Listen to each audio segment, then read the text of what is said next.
Hello guys welcome back to my another mini blog. आज आम बाहर देछु माँ सुनादी छत यात्रा आ देखी पार्थे यहाँ हूँ कुमनार पेट्रोल पंप एत भिड़ थी आज धरसकल कर पेट्रोल भरनु आ फाइनाली पहुँची गलु आम फोरवे एत स्पीड दाबला पर पहुँची गलु आम सुनाबेड़ा अभयारण्य जंगल आमके स्वागत कर सारा पहुँची गलु आम माँ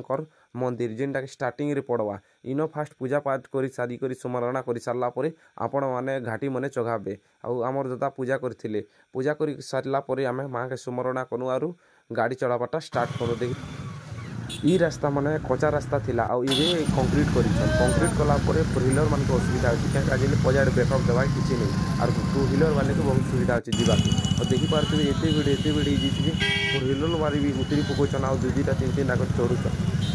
फाइनाली आम पहुँची गलु सुनाबेड़ा गाँ के देखी पार्थे इनो जिते भीड़ अच्छे जे चलवाटा भी मुस्किल है आउ गाड़ी रे बसवाटा भी मुस्किल है थेबले भी मल आउ चलले भी मल एते भीड़ है इथरे बहुत भीड़ होती कहीं कर बोले रास्ता टी बनला के बहुत लोग दूर दूरांतर आसन और फाइनाली पहुँची गलु माँ